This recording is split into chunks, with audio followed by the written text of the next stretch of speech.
Thank you so much, Dr. Hernandez, not only for your kind introduction, but also for transforming my life in many meaningful and lasting ways.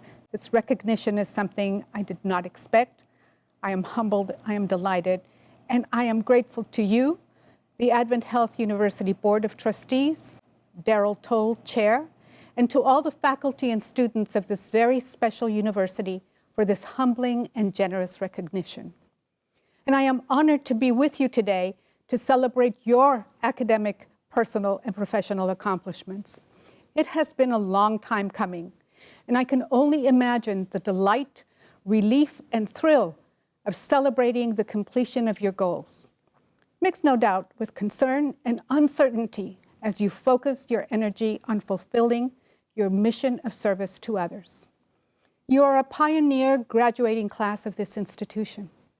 This is a commencement ceremony like no other before. You are special. You have been asked to be patient, flexible, and resilient. In 6 short months, communities around the globe have experienced both a physical health pandemic and the crisis of our collective conscience on economic inequality, social justice, and racism. The world is different. We are different. You face a changing and challenging landscape in the fields you have chosen to follow. Healthcare has become constant care, not just for individuals, but for the world's population at large. Not just to provide a diagnosis and prescribe remedies, but to imagine, test, and deliver exceptional solutions to attack and defeat this deadly virus and its web of consequences. Not only to do your job and go home, but to blend home, family, loved ones into the daily crisis of others' suffering. You are the ones we look to for wellness, survival, and human kindness. I'm not qualified to offer tips or recommendations on ways to optimize your professional skills and talents for wellness and survival, but I would like to share my experience with change and our ability to unleash human kindness. I believe that my one redeeming qualification for addressing you today is my personal experience in dealing with change. I attended 14 schools in 4 countries throughout the Americas before graduating from high school.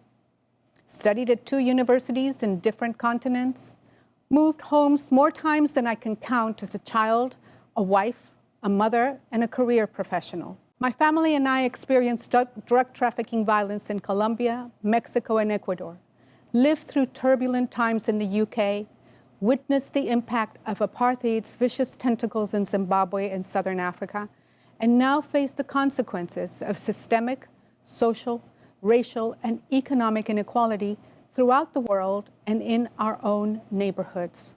Our extended family is a marvelous conglomerate of global citizens with diverse backgrounds in faith, ethnicity, race, language, culture, and demographics. My husband and I delight in teaching 2 of our granddaughters to learn Spanish every afternoon via FaceTime, while their maternal grandparents teach them to speak Gujarati in the morning. Our children, grandchildren, and great-grandchildren are equally comfortable vacationing in Central Florida and Texas, as they are spending time reconnecting with friends and family in the highlands of Colombia and St. Lucia. Despite our many differences, we relish each other's company and love one another deeply. We forgive, forget, and move on when needed, and we always care for and look after one another. How? I attribute our success to 3 key behaviors, which in Christian tradition are also called virtues: faith, hope, and charity.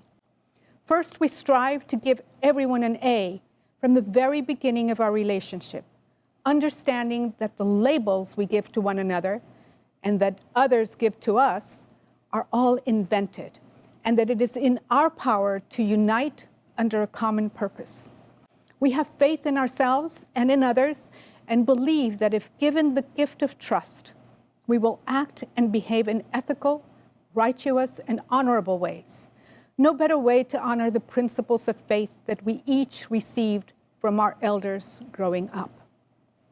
Second, We have seen that we are ordinary people who can accomplish extraordinary outcomes.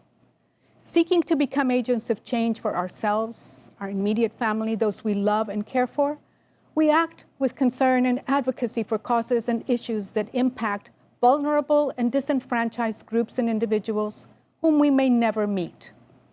We are optimistic, determined, and hopeful. Hope that is characterized by small private moments of personal fulfillment and by long-lasting permanent changes in institutional discrimination and short-sighted public policies like those that negatively impact the development and success of our especially abled grandchildren and their peers. Third, we know that semantics matter.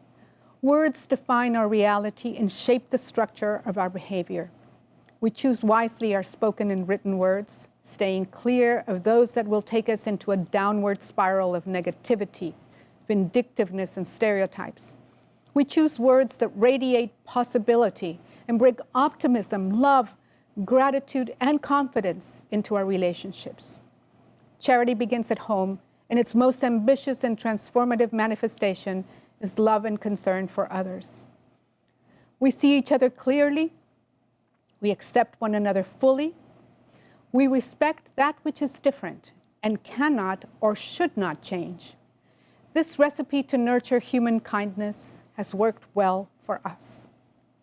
And now, when our physical isolation has inadvertently converted us into virtually super-connected citizens, my wish for all of you is to reconnect deeply with your loved ones. Stay true to the principles of your convictions. Place on speed dial reminders of your dreams and aspirations, and keep purpose, passion, patience, and compassion at the top of your daily to-do list. Commencement is defined as the act or celebration of beginning. Central Florida and the world at large are lucky to count on your talent as you begin your careers. You are armed with the best practical and academic toolkit in the healthcare industry and are influenced spiritually to extend the healing ministry of Christ. You are prepared to succeed. In closing, allow me to share Ralph Waldo Emerson's lovely set of guidelines to define success.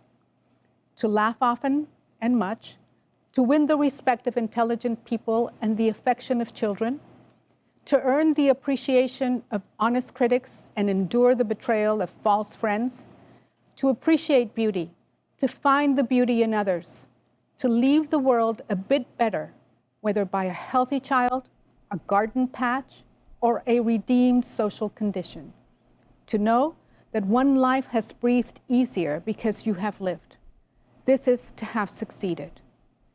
Congratulations and a heartfelt thank you for your service and for giving me the opportunity to be a part of your special day.